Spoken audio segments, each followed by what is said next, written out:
Salam, selamat pagi, salam sejahtera buat kita semua.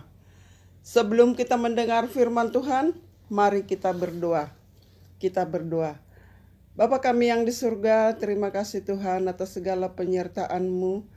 Kami boleh ada di pagi hari yang cerah ini, semua karena berkat dan kasih karunia-Mu.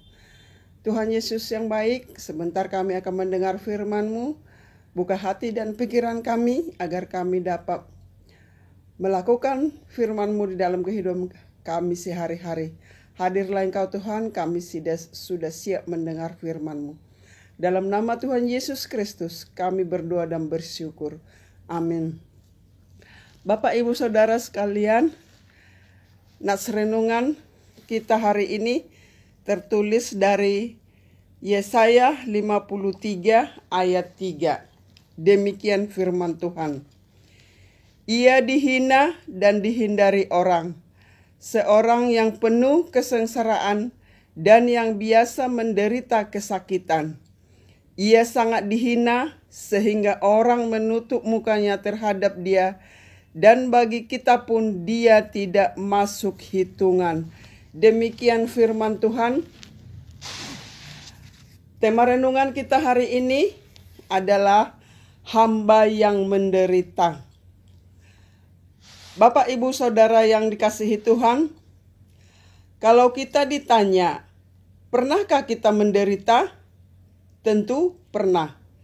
Setiap orang pernah menderita. Apa penyebabnya kita menderita? Apakah karena ulah kita sendiri?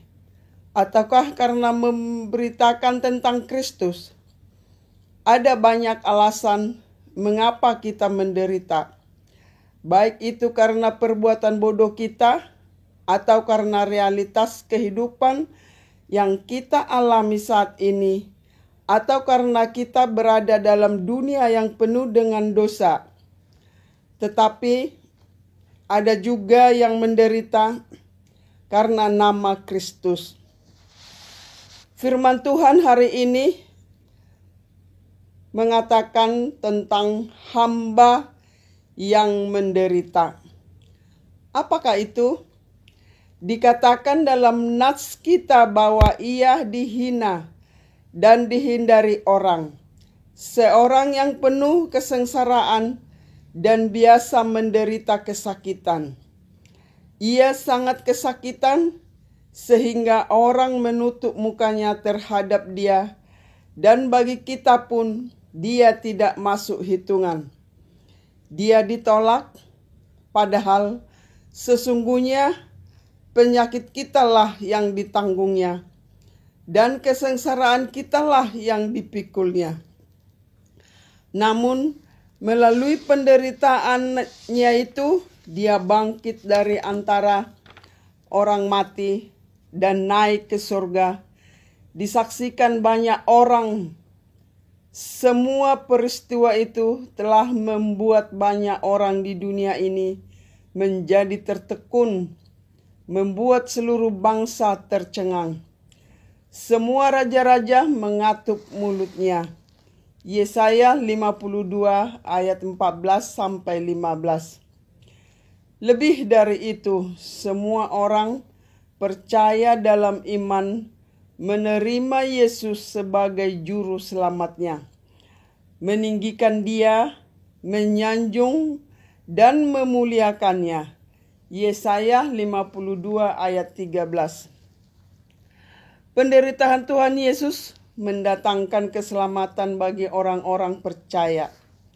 Saudara yang dikasihi Tuhan, sekarang apakah yang dapat kita lakukan sebagai tanda bahwa kita adalah orang yang sudah diselamatkan?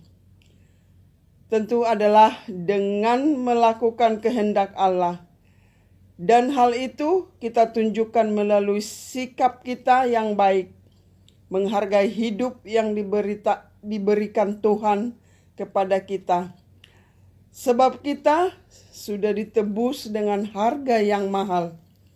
Dia rela melakukan apa saja, bahkan jalan penderitaan sekalipun dia pilih hanya untuk menyatakan kepada kita bahwa Dia peduli dan mengasihi kita.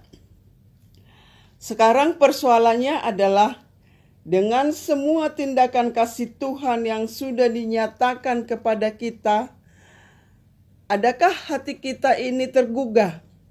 Pikiran kita terbuka untuk melakukan sesuatu juga?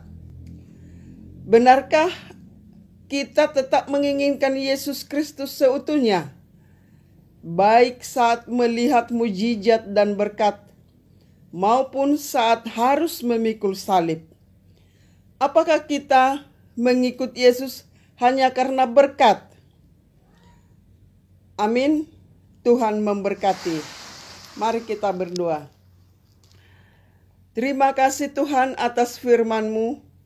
Sungguh begitu besar penderitaanmu hanya untuk menebus dosa-dosa kami, sehingga kami beroleh hidup kekal. Tuhan, kami tidak lupa menyerahkan hidup kami ke dalam tangan pengasihan-Mu. Biarlah Tuhan yang memberkati kami semua, seluruh jemaat-Mu dimanapun mereka berada. Yang sakit Tuhan pulihkan, yang berduka Tuhan hiburkan, yang lemah Tuhan kuatkan, yang bergumul Tuhan menangkan. Di dalam nama Tuhan Yesus Kristus, kami berdoa dan bersyukur. Amin.